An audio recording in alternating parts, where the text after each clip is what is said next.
来看前2日台北市的大巨蛋棒球球场周书杰引退赛2日都有8万的球迷，因为外口雨势落甲真大，大巨蛋的室内嘛在漏水。有议员就批评讲，国庆暗会要伫大巨蛋来举行，这应该赶紧处理。台北市长蒋万安嘛表示讲，已经有要求万雄针对严重漏水的所在，伫10月初4就要完成改善咯。体育局安说部卖替大巨蛋来勘查。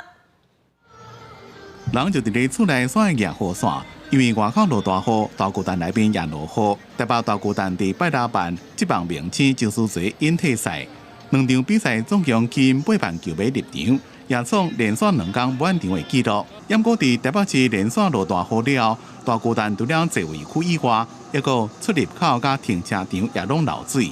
停车的时候有发现地上有积水，会有点担心说，如果雨量如果过大，自己的车子在底下会不会有一些安全上的考量？身为市民的话，确实会觉得有一点觉得施工品质不太好，希望赶快解决，不要发生漏水的问题。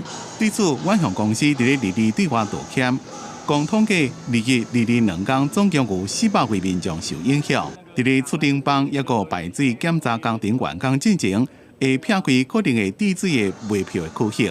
不过，议员批评国庆暗会就要到啊，大巨蛋还阁伫咧漏水，敢讲叫外宾因野雨伞听工会唱歌。国庆演唱会难道要让这些各国邀请来的元首、外宾、代表、大使，坐在大巨蛋里面撑着雨伞来听江蕙的歌声吗？网友当然也酸说，难道这样子听落雨现在是比较应景的吗？奉劝蒋万安还是尽速赶紧启动这个审查机制，让外部单位来审查。台北市长蒋万安是强调，已经要求体育局强烈要求万雄随进行相关的改善工作。万雄是提出分级改善措施一个期限，并且每礼拜停播相关的改善进度。 针对严重大面积漏水的区域，万雄就要伫咧10月初4进行完成检修。针对严重大面积漏水的区域，在10月4号前即刻的进行改善完成。另外，零星的漏水地区，远雄就必须落实他们当时10月底前全面改善完成的承诺。伊若对议员建议市政府引入3方科学，蒋万安是回应讲，之前已经请台北市技术工会协助提供专业的改善建议。 会继续保持联络。因若体育局按算伫咧下昼要派人去大巨蛋实地勘查，也会透过定期双边工作会议继续追踪改善进度。